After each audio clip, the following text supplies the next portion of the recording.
sebagai Gina. Itu dia si Gina. Gina, kok tega banget sih rebut-rebut suami orang? Tenang Gina, lu gak tau malu ya, dasar lu pelakor. Mbak, sorry aku bukan pelakor. Itu kan Ginanya di series. Ini mah bukan di dunia nyata, jangan ke bawah-bawah. Beda ya Kak Maria, ya betul ya. Series juga nggak pelakor-pelakor banget kok. Waduh, nggak pelakor-pelakor banget. Makanya nonton dulu episode 1. Nah, baru bisa tahu ceritanya gitu. Tenang ya Bu ya. Mungkin ada merchandise yang bisa dikasih biar nggak marah-marah ini. Nanti ambil aja di panitia ya. Baik, terima kasih Kak Maria. Aman. Oh my goodness. Dengar yang kayak gitu. Oh my, so gorgeous. Aduh, jomplang banget parah. Terima kasih, thank you so much. Alright, kita akan panggilkan untuk yang kedua. Inilah dia, si pria tampan yang saking tampannya bikin hati para wanita goyah dan penonton juga merasa keregatan. Inilah dia Dimas Anggara sebagai Rangga. Stop, jangan masuk. Anda terlalu berbahaya. Banyak wanita yang sudah jadi korban Anda. Pak, itu Rangga di series Pak. Ini mah Dimas Anggara Pak yang asli Pak. Ini mah aktor, idola semua Pak. Jangan ditahan Pak. Dia mau bikin kita baper semuanya. Jangan Pak. Saya yang amanin boleh. Banyak Saya yang sudah jadi jagain boleh. korban sama dia. Iya Pak. Banyak wanita yang sudah jadi korban sama dia. Gak apa-apa Pak. Pak, saya hanya korban Pak. Korban dari mana lagi? Oke, Pak aman Pak. Saya jagain aja boleh. Saya jagain ya. Oke. Atau Bapak mau dijagain? Saya jagain, bapaknya salah dong. Silakan boleh Kak Dimas. Izin ya Pak, izin Pak. Boleh Pak ya? Izin ya Pak ya. Kaki boleh kanan dulu Pak Pak, ya. yang kiri Pak. Bebas ya Pak ya? Bebas ya Pak ya, boleh, oke. Nggak kena apapun ya, baik. Oke, kita kasih tepuk tangan yang paling meriah sekali lagi untuk Kak Dimas. Ini definisi vampire Kak ya.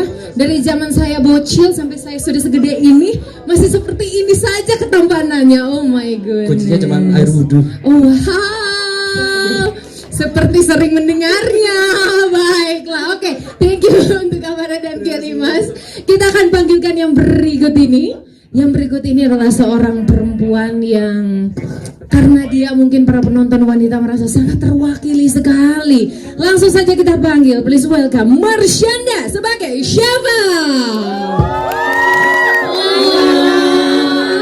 Aman ya, sudah ada istri sah yang menjaga suaminya. Tenang, udah ada istri. Udah ada, aduh karismatik banget ya. Terima Hadir kasih. suaranya adem sekali. Salah dong Kak Dim. Ke sini ya. Fansnya banyak sekali. Alright, dan sebenarnya selain dari ketiga cast kita yang di sini, harusnya Kisa juga hadir, tapi lagi ada urusan penting ya kayaknya ya, lagi syuting di Singapura. Jadi ya sudah, Evelyn aja mewakili permohonan maafnya. Baik. Dan pastinya selain dari tiga cast kita yang sudah luar biasa menyala abangku, menyala sisterku ini, kita akan panggilkan juga supporting cast dari Jalinan Terlarang. Mari kita sambut bersama-sama, tapi sebelumnya boleh lebih tengah lagi di sebelah sini supaya selalu menjadi sorotan mata dunia tertuju semuanya ya. Alright, kita panggilkan bersama-sama Ria Prabowo. Wah, silakan boleh di sini Kakak Ria, di sebelah sini. Oh, wow, elegan sekali ya, elegansinya. Silakan boleh di sebelah sini. Yes. Alright, dan kita panggilkan bersama-sama juga dengan tepuk tangan yang meriah Aditya Agatiri.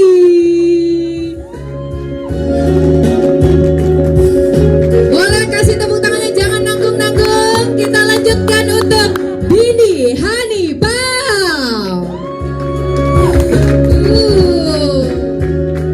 Oke, kita panggilkan yang berikutnya Desire.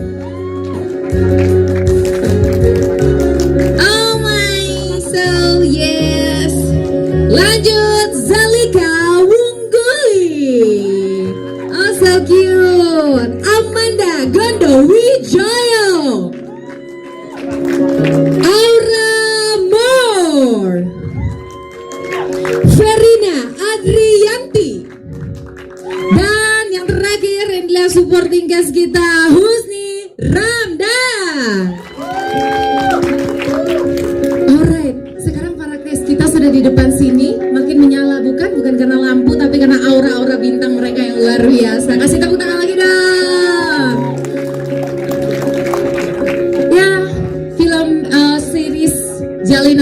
ini sangat luar biasa, sekeren ini. Bukan hanya karena cast-castnya yang luar biasa, tapi pastinya karena filmmakernya juga, orang-orang di belakang layarnya yang sudah mendedikasikan waktunya, ide segala sesuatunya. Kita mau panggilkan sama-sama ya filmmakernya. Kita kenalkan dengan orang-orang penting yang ada di belakang layar. Yang pertama, inilah dia sosok penting yang selalu mendukung karya-karya original di video. Please welcome Andre Awe, Head of Original Video. Boleh di tengah untuk Mas Awe, boleh, silakan. Baik. Oke, dan berikutnya kali ini adalah perempuan hebat yang selalu memberikan pengaturan-pengaturan supaya semua berjalan lancar tanpa drama-drama yang tidak diperlukan. Langsung saja kita panggilkan untuk Mbak Keke Maya, Supervising Producer. Alright, boleh diposisikan. Yes, di sebelah tengah. Oke, sudah. Kalau begitu, karena sudah lengkap semuanya, mungkin ada baiknya kita meminta izin kepada perwakilan Kak Dimas Anggara, boleh memberikan speech. Mewakili semuanya, cast dan filmmaker juga, boleh Kak Dimas? Boleh maju ke depan selangkah. Iya benar. Tepuk tangannya dong. Boleh, silakan ya. Kenapa nggak dikasih tahu? Emang plot twist ya. Ya, deg-degan nih saya. Sebelumnya terima kasih kepada semuanya. Assalamualaikum. Waalaikumsalam. Lebih tepatnya saya berterima kasih mewakili kru and cast kepada video dan juga semua teman-teman yang hadir dan juga cast yang hadir di sini. Harapan kami sebenarnya sangat tinggi, yaitu ini menjadi sebuah tontonan yang menarik dan juga bisa menginspirasi banyak orang.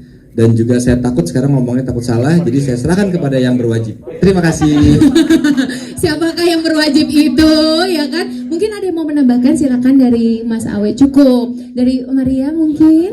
Boleh, silakan. Halo semuanya, sebelumnya terima kasih semua yang udah menyempatkan waktunya, luangin waktunya. Makasih banyak-banyak dari kita semua. Senang banget ada kalian di sini hadir.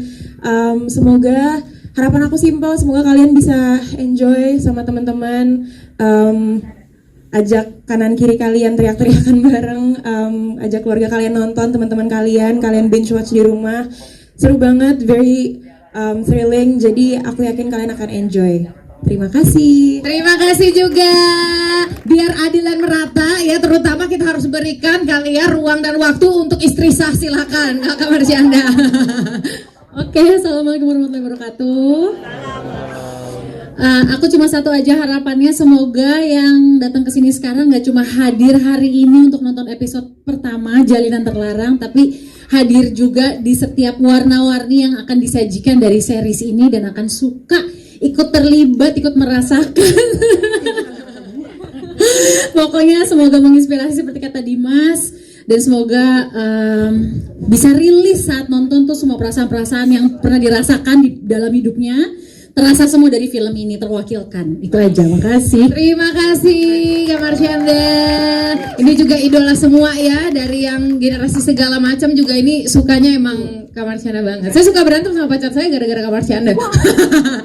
Gara-gara dia juga idola banget sama Kak Marsyanda. Ya baik, gak apa-apa ya. Alright, kita sesi foto aja yuk biar adem ayem semuanya. Para media yang sudah hadir juga. Nah, ini kan bisa dibilang sebagai otaknya video nih ya, video original series. Kalau kalian ngelihatnya keren nggak?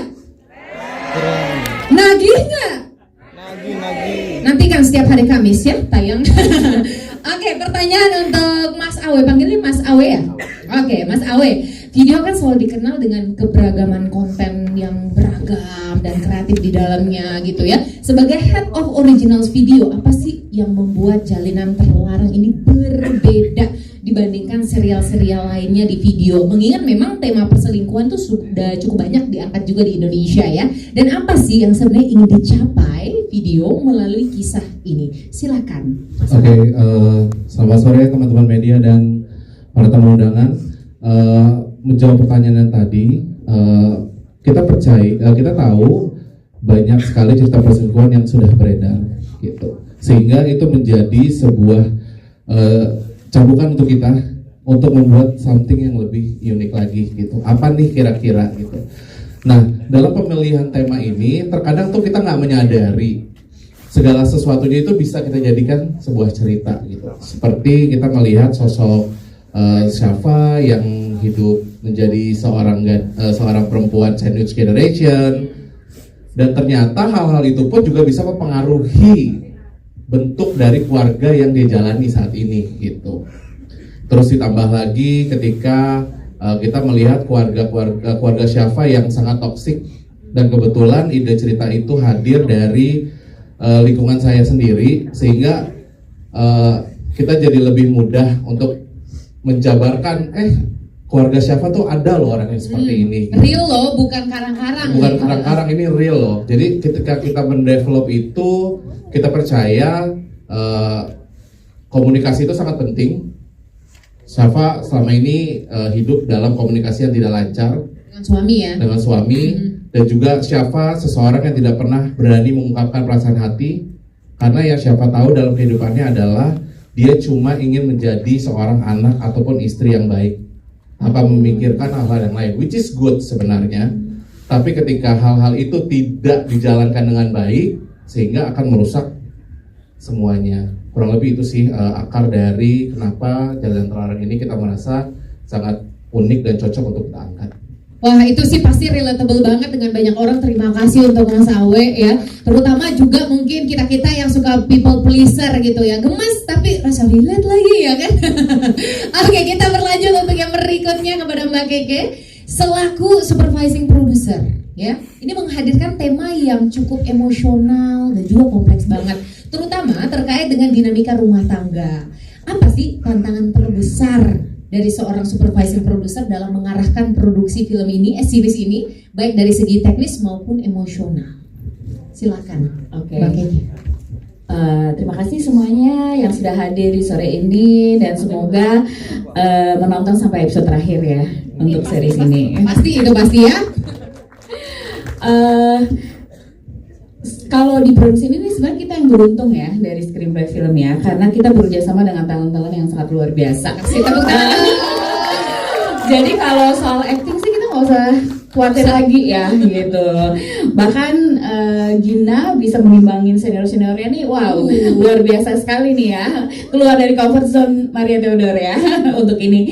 Dan juga kepada pemeran pendukung lainnya itu juga menurut aku tuh acting-actingnya tuh udah nggak diragukan lagi ya. Jadi kita merasa bahwa kita yang bersyukur nih kebetulan menemukan assembly pemain yang sangat pas untuk menerjemahkan konsep cerita kita gitu di sini ya. Terutama nih karena perjalanan ceritanya itu sangat roller coaster ya di sini ya. Jadi semua orang tuh punya range emosi yang sangat tinggi ya, sangat bervariasi di cerita kita. Dan semua tokoh bahkan supportingnya pun mempunyai konflik atau karakter yang mendukung cerita utama kita gitu di sini ya. Jadi kalau untuk produksi sebenarnya kita tuh sangat bersyukur bisa melalui ini selama kita 34 hari syuting dan supaya bisa berjalan lancar. Mungkin yang kadang-kadang duga-dugaan itu malah cuaca ya, yang faktor-faktor eksternal lainnya gitu. Tapi kita berharap semua kerja keras dari cast dan kru bisa diterima oleh masyarakat ya. Amin. Terima kasih Mbak Keke, luar biasa ya. Memang berarti saking luar biasanya kita punya cast-cast ini sampai tidak ada tantangan yang berarti kecuali cuaca ya. Oke, baiklah. Kita langsung mau ke Maria dulu. Kenapa? Karena tadi kan Mbak Keke udah bilang tuh bahwa ini keluar dari comfort zone. Nah, kita mau tanya dulu gimana nih mengambil peran ini hadir dengan interaksi yang kompleks sekali dengan Rangga dalam series ini. Gimana rasanya? Cukup deg-degan ya awalnya sama dua senior ini, soalnya aku dulu nontonin mereka banget waktu aku kecil. Sama terus dulu nggak sih? Kayak kita semua lah pasti iya kan, Orang senior yang nonton gak sih ya? Terus pas pertama kali ditawarin, of course very excited. Terus yang bikin aku tertarik adalah Gina ini mempunyai karakter yang berlayer-layer. Dia tidak hanya seorang pelakor yang ujuk-ujuk datang ke rumah pengen merusak rumah tangga orang, enggak, tapi dia emang punya luka batin yang teramat dalam dan cukup sakit. Dan aku yakin kayak semua orang di sini punya traumanya mereka masing-masing, kayak itu tergantung cara kita ngatasinnya kan. Kebetulan Gina ini tidak punya sosok dad figure dan dia mencari itu karena kosong banget, hatinya kosong, nggak ada kasih sayang. Jadi mau nggak mau ya, kebetulan terlahir dari kebetulan juga, kebetulan ditemuin dengan Mas Rangga yang bisa ngisi kekosongan itu dan bisa ngisi rasa nyaman itu. Keayahan gitu ya. Jadi isu jatuhnya. Iya, dari isu ya. Tapi sebenarnya ceritanya juga ibunya sudah tidak ada juga. Jadi wah, figur orang tuanya benar-benar absen dua-duanya. absen dua-duanya. Berat juga ya. Oke, terima kasih Maria. Itu penjelasan yang sangat manusiawi. Mungkin habis ini di episode 2 mau emosi tapi udah lebih mindful kali ya. Kayak oh iya ternyata berat juga sih jadi Gina gitu ya. Alright, kita langsung mau ke istri sah dulu. Ke Marsyanda silakan. Sebagai pemeran Syafa di sini Kak Marsyanda memerankan sosok yang tidak hanya menghadapi tekanan itu sebagai bagian dari sandwich generation, tapi juga dari stigma negatif sosial ya kan, karena orang-orang mungkin menuntut harus punya anak, dan ini penantian udah cukup lama ya, 10 tahun ya, yes, 10 tahun penantian itu kan lama banget ya kan, dan udah tahu dong cibiran-cibiran dari mertua itu seperti apa. Nah, bagaimana hal ini sebenarnya mencerminkan perjuangan banyak perempuan di Indonesia dari kacamata Kak Marsyanda, silakan. Sebenarnya yang Syafa alamin itu ya betul ya dialamin oleh banyak sekali orang di timur, karena kultur ya di Indonesia kita bahas deh gitu. Kita semua itu seakan-akan punya nilai bahwa kita hidup untuk menyenangkan orang lain di sekitar kita, menyenangkan masyarakat di sekitar kita. Kita nggak boleh menentang nilai-nilai yang dipegang sama lingkungan sekitar kita, entah keluarga, entah dari mertua, entah dari suami kita, pasangan sendiri, ataupun dari sekolah, kuliah, tempat kerja, apapun itu yang sifatnya tuh ya udah kita hidup untuk orang lain. Jadinya Syafa tuh kayak over baik karena tidak pengen berbuat salah dan selalu pengen menyenangkan orang lain sampai over limit gitu. Ya people pleaser itu gitu. Tapi saking dia over limit itu baiknya, dia jadi nggak sadar ketika dia mengorbankan kehamilannya sendiri, mengorbankan hubungannya dengan suaminya, dan dia punya dilema yang dimiliki oleh aku rasa lumayan banyak wanita Indonesia juga, bahwa si individu perempuan ini nggak tahu kapan harus memprioritaskan pasangan sebagai suami, ini udah bukan pacaran lagi, ini udah suami, dan kapan harus memprioritaskan keluarga. Karena bagi dia itu keluarga penting juga, tapi kan ini udah berumah tangga nih, ada saatnya kita harus ya udah kita berdua aja. Nah, Syafa tidak memahami itu, tapi dia merasa pokoknya aku punya keinginan mau jadi istri yang baik, kayak dialog tadi kan, anak yang baik, menantu yang baik. Tapi kok kalau over jadi bumerang buat dirinya sendiri gitu malah. Berarti itu dari peran Syafa kita bisa belajar tentang prioritas juga ya, bahwa kita nggak bisa menanggung segala sesuatu, kita kan hanya manusia biasa, bukan superwoman, bukan superhero, bener. Kasih tepuk tangan dulu dong, keren ya. Ini tepuk tangan untuk menyemangati diri sendiri yang kadang-kadang terlalu baik sampai lupa memikirkan diri sendiri. Oke, kita langsung geser ke sang suami ya. Sang suami ini sebenarnya kalau kita lihat Rangga ini tipe yang suami idaman juga sih sebenarnya ya, kerjaan baik, juga sayang sama istri. Cuma mungkin sepertinya ada sisi-sisi anak maminya sedikit mungkin, atau kurang tegas dengan orang tua yang ikut campur. Gimana tanggapan tanggapan dari Kak Dima sendiri tentang peran ini dan orang tua yang terlalu ikut campur? Ya, aku setuju. Sebenarnya bukannya dia gimana ya? Karena Rangga itu anak tunggal, dia hidup bersama ibunya. Dia namanya anak satu-satunya, pasti kan semua orang tua pasti ingin yang terbaik buat anaknya. Apa yang orang tua pekerjakan pasti untuk anak-anaknya. Karena anaknya hanya satu, jadi semuanya diberikan ke Rangga. Sampai akhirnya Rangga sendiri sampai tidak tahu apa sebenarnya yang ingin dia tuju dan cita-citakan. Jadi semuanya memang udah disiapkan oleh orang tua sih. Sebenarnya itu. Oke, setelah mendengar penjelasan dari Kak Dimas tentang tokoh Rangga ini, kita jadi relatable juga. Ya berarti sebenarnya ada pressure tertentu dari mertuanya juga, karena kan ya sebagai mertua gitu ya, atau ibu dari Rangga, kan pasti pressure juga, anak cuma satu. Dari sinilah saya mendapatkan cucu. Kalau nggak dari sini dari mana lagi gitu. Betul. Kan? Oke, wow, ini ceritanya perannya masing-masing kuat-kuat sekali ya. Hebat. Taksi tepuk tangan dulu untuk para orang-orang yang bekerja di belakang layar ataupun depan layarnya video original series ini. Luar biasa. Terasa beratnya ya. Kita lanjut lagi untuk Maria, silakan. Kalau untuk Maria, ini kan jelas banget nih peran Gina ini menggambarkan sosok pelakor dalam rumah tangga Rangga dan juga Syafa gitu ya. Apa sih tantangan yang paling besar yang kamu rasakan dalam memerankan karakter ini yang mungkin abis ini kamu bisa jadi dibenci di sosial media ataupun di dunia nyata tuh ada yang ketemu dijambak. Gimana coba Maria?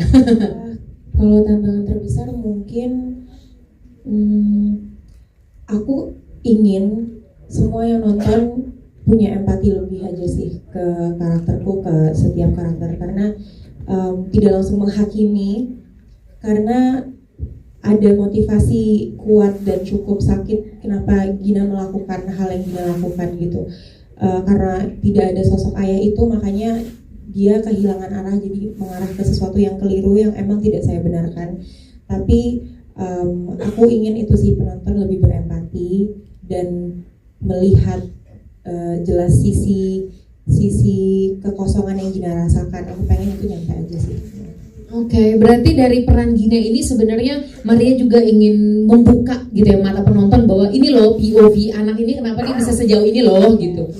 Alright. Semoga itu bisa jadi templakan untuk kita yang ke depan akan menjadi orang tua. Kita jangan sampai menelantarkan anak kita, memberikan dia masuk ke dalam trauma-trauma yang gak perlu ya. Thank you so much untuk Maria. Kita mau lanjut untuk Kak Marsyanda dulu. Tadi kan sebenarnya udah bahas banyak tuh mengenai stigma sosial, bahwa apalagi di Indonesia gitu ya, bahwa orang udah menikah, kapan punya anak gitu kan, kapan punya ini segala macam. Apa sih pesan yang Kak Marsyanda ingin bilang? Entah lewat peran ini ataupun dari personal hatinya Kak Marsyanda aja untuk perempuan-perempuan yang mungkin mengalami posisi ini juga. Mungkin menjadi orang yang baik sekali, selalu memberi, giving terus gitu, itu bagus banget. Tapi kalau kita nggak tahu kapan batasan giving itu menjadi toxic buat kita, itu malah bahaya buat kita ya, karena banyak sekali orang-orang yang ya overbaik ke sekitarnya ini justru malah bukannya respect, bukannya menghargai dia, tapi malah memanfaatkan kebaikan orang ini. Jadi malah jadi yang aku bilang tadi, bumerang dan toxic buat dirinya sendiri sampai mencelakai dirinya sendiri. Jadi mesti tahu batasnya nih. Kayaknya di sini aku masih bisa nih berbuat baik, bersikap baik. Tapi yang di sini kok orang malah jadi manfaatin ya. Udah deh, nggak usah deh, stop dulu gitu. Jadi mesti tahu kapan berhenti dan kapan terus maju untuk baik gitu. Oke, terima kasih banget Kak Marsyanda. Berarti harus tahu kapan waktunya. Di polos-polos lagi yuk, kebijaksanaannya bisa yuk. Oke, kita lanjut ke Kak Dimas.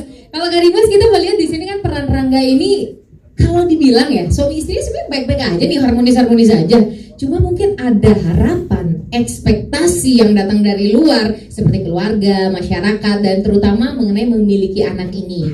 Dalam karakter Rangga, bagaimana sih tekanan ini mempengaruhi hubungan suami istri yang sebelumnya penuh cinta, jadi kayak tiba-tiba hampa dan jadi ya kemana-mana gitu. Silakan Kak Dimas.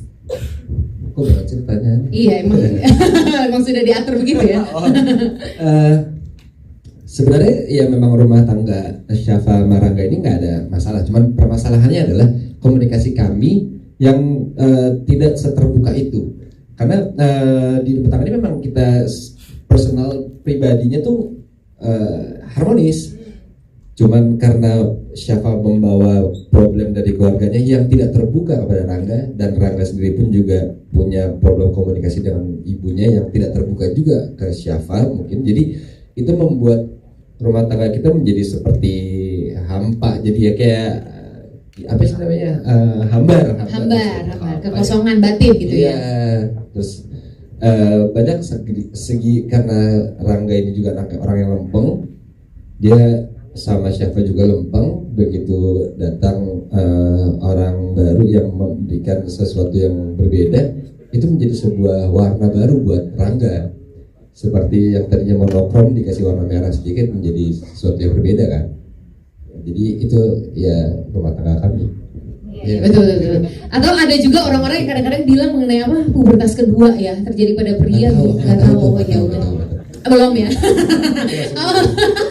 Masih muda, baik. Kasih tepuk tangan dong buat semuanya. Alright, para guest kita sudah berbicara. Evelyn, ada mau satu pertanyaan lagi boleh untuk Mbak Keke? Boleh ya? Oke. Boleh. Dibolehin ya. Oke, Mbak Keke, mengingat jalinan terlarang ini kan mengangkat isu-isu yang cukup sensitif gitu. Seperti trauma, perselingkuhan. Bagaimana sih Mbak Keke dan juga tim itu mengatur agar produksinya itu tetap sensitif dan juga bertanggung jawab dalam menyampaikan pesan kepada para penonton? Seperti apa Mbak Keke? Oke. Sebenarnya ini proses yang sangat panjang ya, karena untuk pemain lebih mengerti cerita dan juga konsep kita di dalam membuat Jalan Terlarang ini. Jadi kita tuh dari awal memang tidak ingin membuat cerita tentang perselingkuhan sebenarnya. Jadi perselingkuhan ini hanya bumbunya ya. Tapi sebenarnya ini adalah sebuah cerita tentang keluarga ya. Tentang keluarga yang toksik dan di mana itu bisa mempengaruhi keputusan-keputusan yang diambil oleh anak-anak atau tokoh-tokoh di dalam cerita kita ini. Jadi ini semua kita punya sesi reading yang lumayan panjang dengan para cast dan juga tim produksi kita. Berapa lama tuh? Itu kita berapa ya? Lumayan panjang ya. 4 bulanan plus. Wow. Plus.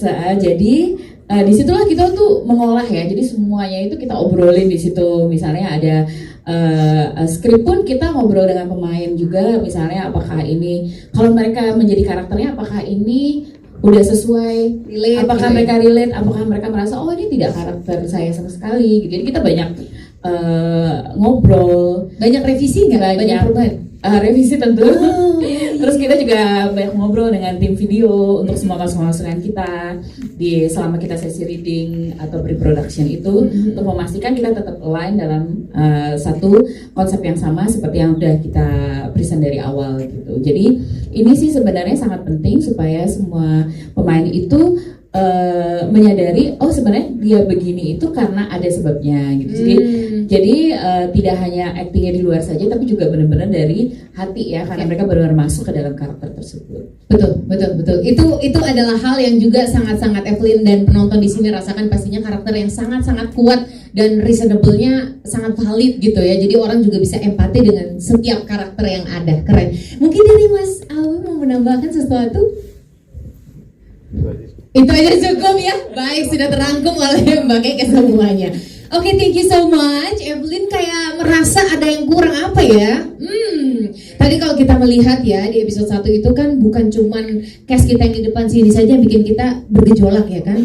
Ada juga peran-peran ibu-ibu ya kan, mertua ataupun ibu kandung dari Syafa, kemudian mertuanya juga. Yang satu tipe materialistis, yang satu tipenya suka ngatur-ngatur. Nah, boleh nggak kita minta tips kalau dari Bu Ria, berarti kita mintanya tips untuk menghadapi mertua materialistis. Kalau dari Bu Desire, berarti kita mintanya tips untuk menghadapi mertua-mertua yang banyak nuntut dan mengatur. Silakan, boleh. Mau siapa duluan? Senior dulu. Waduh, hormat senior. Nggak suruh jawab, senioritas ya. Curang banget. Halo, salam kenal semuanya, saya Desire. Salam Tadi kenal. udah melihat kegarangan Bu Dina ya. Saya aja takut kalau ketemu Bu Dina. Jadi Bu Dina itu betul-betul bukan satu karakter jahat ya. She's not evil gitu. Dia justru seorang ibu yang seperti Mas Dimas sampaikan tadi gitu ya, punya seorang anak tunggal yang memang dia pasti akan protect sebagaimana mungkin, apalagi dengan mertua dengan mertua seperti materialistis Burani ini kan. Jadi menurut saya mungkin kalau sampai ketemu gitu ya, sampai ada sosok mertua yang mau ngatur-ngatur kayak Bu Dina gitu ya, kita harus tahu dulu juga gitu ya, dari mana sikap Bu Dina ini ada gitu, atau sikap mertua seperti ini tuh dia pasti terbangun dari banyaknya konflik-konflik ataupun apa yang dia juga alami, dan intinya bahwa cinta seorang ibu yang sangat besar itu pasti akan memprotek anaknya dengan segala cara gitu. Itu mungkin itu ya. Oh, berarti kalau disimpulkan pengertian dulu gitu ya, tunjukkan empati loh. Ini bahwa sebenarnya bukan musuh tapi lebih orang tua yang sayang sama Oh anaknya. iya, saya rasa dia bukan seorang tipe yang jahat, tapi memang dia seorang ibu yang benar-benar harus memprotek, apalagi dengan kondisi yang seperti sedemikiannya gitu kan, keluarga yang sangat kompleks gitu. Oke, terima kasih Bu Terima Desire. kasih. Semoga bisa Menjawab ya. Lebih semoga lagi tidak bertemu yang seperti itu ya. Oke, silakan boleh Iya. dari Bu Ria boleh? Tips untuk Terima kasih udah datang. Kenalkan saya Bobo. Semoga semuanya bisa ngikutin dari awal sampai akhir karena ini ceritanya bagus banget. Bener-bener nyata. Semua Mbak Keke buatnya bagus sekali. Harus ditonton. Jadi pertanyaannya apa tadi? menghadapi mertua materialistis seperti apa tipsnya? Menghadapi mertua materialistis gimana ya? Kayaknya semuanya mertua begitu deh. Selalu pengen yang terbaik gitu ya. Realistis sekali jawaban Iya itu nggak ya. sih? Ya nggak sih, nggak mungkin lah ya kalau misalnya kita jadi orang tua terus mau punya menantu yang miskin gitu loh. Kalau bisa kan agak-agak membuat itu gitu loh, menaik sedikit gitu loh ya. Jadi ya oke-oke aja.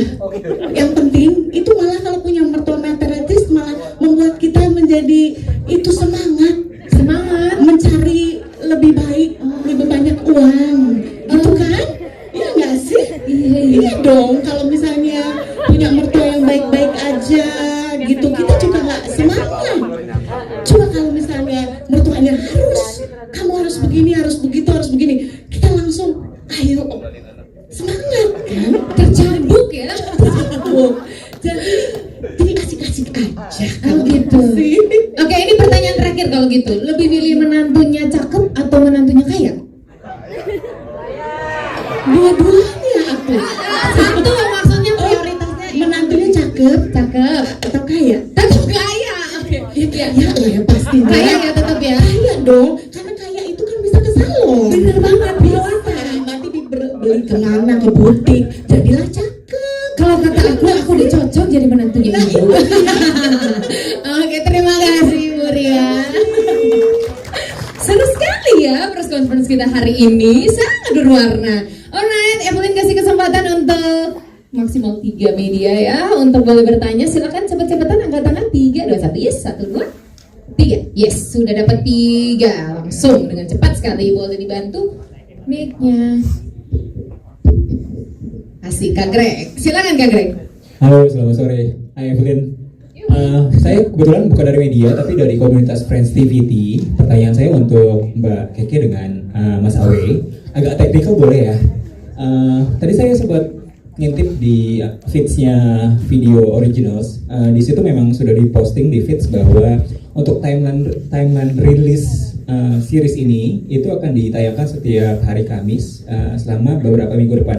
Kalau nggak salah total 10 episode. Nah, kenapa strateginya seperti itu? Dan yang kedua pertanyaannya, tadi saya sempat nangkep nih di opening scene. Di opening scene itu ada 2 shot setting tempat lesnya, tempat sekolahnya Syafa sama rumah mereka atau kantornya Rangga yang di shoot secara kamera teknis itu zoom in, zoom out, terus kamera geser kiri, geser kanan, terus zoom out lagi. Itu 2 kali terjadi gitu. Nah, kenapa treatmentnya seperti itu? Ya, terima kasih. Oke, terima kasih Kak Greg. Silakan. Yang menjawab adalah Mas Awe. Silakan. Oke, mungkin aku bisa menjawab untuk yang release plan. Kenapa di cerita ini kita memberikan 10 episode? Karena kami merasa dengan layer sedemikian rupa, dengan banyaknya pemain dan setiap karakter itu mempunyai permasalahannya masing-masing, sehingga kami merasa 8 saja tidak cukup untuk menjelaskan semuanya, sehingga kita memutuskan untuk oke, kita bikin ini jadi 10 episode, kurang lebih begitu. Cukup menjawab? Oke, terima kasih Mas Awe. Silakan Mbak Kiki mau lanjutkan? Oke, untuk konsep pengambilan gambar memang kita ini kan bermain di arena psikologis ya. Jadi emang nanti kalau penonton maaf mungkin nggak terlalu aware, tapi kalau pencinta movie seperti Mas Sam mungkin lebih ini ya, lebih sadar. Kita tuh banyak banget menggunakan close up atau zoom gitu untuk menggambarkan kegelisahan tokohnya gitu. Jadi nanti akan lebih terasa lagi nanti kalau sebenarnya melihat di rumahnya Syafa, kita banyak memakai angle yang agak naik gitu ya, agak dash gitu, supaya kita mendapatkan efek ini nih sempit, panas dan efek rumah yang tidak terlalu nyaman ya di situnya. Jadi kita memakai teknik tersebut untuk menggambarkan isi hati dari karakter kita gitu. Jadi kita kalau gambar yang lebar itu kita biasanya digabung dengan gambar yang lebih sempit untuk kita benar-benar menggambarkan dilema dari para tokoh-tokohnya di sini gitu. Dan satu lagi kita sebenarnya banyak memakai warna ya. Nanti kita kalau di episode 1 kita lihat tuh sebenarnya rumahnya Safa itu agak clean ya. Clean sampai nanti Gina datang dan nanti tiba-tiba nanti ada sedikit semburat merah gitu dan nanti akan ada di puncaknya di episode di tengahnya gitu dan tiba-tiba Safa tersadar bahwa rumahnya dia itu bukan rumahnya dia lagi gitu. Tapi ketika dia menyadari itu sudah terlambat gitu karena rumah itu sudah dikuasai oleh warna yang lain gitu. Jadi ini adalah bahasa visual yang emang secara konsep kita pakai untuk menggambarkan cerita kita. Jadi kita tidak hanya bercerita melalui dialog, tapi kita juga berusaha bercerita melalui mata kamera dan juga dari art direction kita. That's so deep and powerful sih, kasih tepuk tangan dulu, keren. Saking serunya ternyata waktu kita ini agak terbatas. Jadi mohon maaf banget, cuman bisa satu lagi media boleh. Yang tadi 2 orang samping-sampingan, apakah boleh sut-sutan atau ladies first saja? Ya silakan. Oke, gak apa-apa ya Mas ya. Ladies first ya, siap. Sebelumnya terima kasih dan perkenalkan nama aku Firda dari media Kupas Tuntas Film. Di sini aku mau tanya untuk para tokoh dari Kak Marsanda, Kak Dimas, dan juga Kak Maria. Ini aku mau tanya perihal selama kalian mendalami peran sebagai maksudnya kayak dengan bebannya masing-masing, itu ada nggak sih kayak riset khusus atau metode tertentu supaya kalian tuh bisa mendalami si peran ini? Dan apa sih hal yang paling berkesan gitu selama proses syuting dan juga selama mendalami peran itu sendiri? Terima kasih. Terima kasih, silakan mau dijawab siapa dulu? Ya, seperti biasa ya. Silakan. Yang paling kecil yang jawab ya. Pemimpin keluarga. Ya, keluarga. Imam. Terima kasih Kak Firda pertanyaannya. Untuk mendalami sebuah karakter ini, kalau dari aku sendiri, untung banget aku didampingi nggak jauh, nggak kurang dari para pemain yang luar biasa dan juga penulis dan konseptor yang luar biasa. Jadi selama proses persiapan tuh kita benar-benar tukar pikiran dari kita sebagai pemain dan juga pemain kepada konseptor. Kita benar-benar sharing, semuanya kita sharing. Jadi kita mendengarkan dan apa yang kita interpretasi kita sampaikan juga. Jadi komunikasi dua arah itu yang membuat kita sama-sama apa background story-nya karakter ini, karakter itu, dan mengapa motivasinya dia bisa melakukan hal ini, hal itu. Gitu kita benar-benar brainstorming sama-sama. Dari yang kita bingung sampai oh iya juga ya. Jadi benar-benar masing-masing karakter di cerita Jalinan Keluarga ini punya reasonnya masing-masing dan punya kekuatannya masing-masing. Jadi nggak ada dia ini pemeran utamanya, itu nggak ada. Benar-benar semua karakter ini adalah pemeran utamanya menurut kami jadinya. Dan pada saat kita memerankannya pun kita juga sesama pemain kita latihan terus tuh, diskusi, latihan kayak kalau misalkan ini kita bikin kayak gini, responnya lawan main kita gimana sih? Itu kita ucapin semua, kita utarakan semuanya sih. Jadi benar-benar ini adalah kerja tim yang luar biasa menurut saya. Terima kasih. That's why it's so natural ya. Oke, silakan mau diserahkan kepada istri saya atau pelakor. Nah, bingung loh. Kok bingung? Istri saya dong, Mas. Yang membuat saya bingung, kenapa masih bertanyakan? Oh, pinter ngelesnya ya. Silakan. Oke. Sebenarnya yang challenging dari karakter Syafa itu, yang pertama soal dia itu sudah menikah selama 10 tahun tapi nggak bisa punya anak. Terus beberapa kali mencoba bayi tabung, sempat gagal juga. Nah aku yang sebenarnya tuh nggak ngerti prosesnya seorang wanita sampai proses bayi tabung itu apa aja yang dirasakan, nggak hanya secara teknisnya aja ya. Bayi tabung tuh ngapain sih, diapain sih, apa aja yang ke dokter tuh ngapain, itu semua aku risetkan. Tapi juga emosinya ketika gagal itu seperti apa sih? Udah itu sesuatu yang bukan natural, bukan alami gitu ya hamilnya. Tapi kemudian keguguran itu kan ada rasa bersalah gitu-gitu. Itu juga aku banyak pelajari. dan aku juga punya beberapa teman dan saudara yang juga punya pengalaman yang mirip gitu ya, mencoba IVF bayi tabung juga. Jadi aku banyak nanya ke mereka. Dan juga yang menarik dari karakter aku adalah Syafa itu kan punya sindrom superhero gitu ya. Dia selalu pengen menjadi penyelamat buat semua orang. Sampai-sampai, tapi anehnya tuh gini loh, sampai-sampai setiap kekalahan yang dia alami itu nggak dianggap apa ya, kayak dianggap nothing buat dia, dianggap nggak apa-apa buat dia. Satu, ketika dia keguguran anaknya sendiri, bayinya sendiri, itu bagi dia kayak yaudah biar aku telan sendiri. Tapi dia fokus lagi untuk menyenangkan orang lain di sekitarnya. Fokusnya udah pindah gitu. Dia bukannya grieving, berduka kehilangan bayinya. Dia nggak fokus ke situ. Dia fokus lagi untuk jadi superhero lagi yang berikutnya siapa lagi nih yang bisa gue selamatin? Oke, udah Gina hampir diaborsi, dia hamil di luar nikah, anaknya aku adopsi gitu-gitu. Terus juga dia punya kekalahan, tidak bisa memprioritaskan suaminya sampai suaminya sendiri mengucapkan, aku memang nggak pernah jadi prioritas kamu. Kalau seorang perempuan yang mengerti kan itu kan kekecewaan harusnya. Dia kecewa, harusnya merasa kalah. Wow, suami gue bisa ngomong gini loh.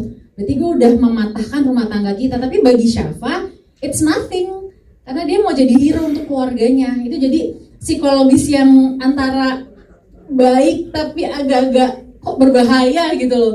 Nah itu banyak sekali aku telah gitu ya dengan alhamdulillah nggak sedikit orangnya yang aku riset tanya-tanya untuk menjadi seorang people pleaser gimana, karena banyak banget ternyata di sekitar kita yang kayak gitu termasuk pada sutradaranya, kepada lawan main, kepada penulis, aku banyak discuss banget sih gitu. Terima kasih. Oke, sebuah karakter yang sangat relatable sekali ya.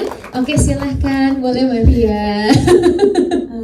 Kalau untuk Gina sendiri kesulitannya mungkin dari akunya mungkin memainkan dinamika karakter Gina yang naik turun, kayak dia mempunyai sisi kepolosan seorang gadis mahasiswi, tapi juga dia ada nakalnya sedikit, ada bandel-bandelnya, itu loh yang naik turun ya, kayak dinamika itunya yang aku agak kesulitan di awal. Tapi setelah di 3 reading, balik lagi aku banyak ngobrol sama saudara kami Bang Jun. Sebelum itu aku masih kesulitan tuh dapat nyambung ke otaknya Gina, ini gimana sih cara kerja anak ini tuh gimana gitu, masih belum nyatu gitu, kayak bingung gitu nih gue harus ngapain. Terus akhirnya ngobrol banyak, diskus sama sutradaranya, terus diceritakan background Gina seperti apa, kita create gitu masa lalu Gina tuh kayak gimana. Itu sih yang bikin aku cerita sedikit. Day 3 aku selagi ngobrol dijelaskan itu ada momen dimana aku nangis gitu, karena disitu seneng, rasanya lega, karena saat nangis ngerti gitu apa yang Gina rasakan gitu, rasanya nggak ada sosok ayah, kayak sakit enak banget gitu, kayak hilang arah aja, nggak tahu mau kemana, kosong. Makanya itu pentingnya sih, kita harus siap yang menjadi orang tua, nggak boleh hilang nih anak kita soalnya yang kita pertaruhkan gitu, kasihan. Dan di situ aku baru dapat oke, ini udah enak gitu maininnya gitu sih. Jadi ya kuncinya banyak-banyak ngobrol dan diskusi aja, terbuka sama apapun gitu. Betul sih, dan itu juga disupport sama satu fakta ya, bahwa Indonesia itu negara kedua yang kehilangan figur ayah.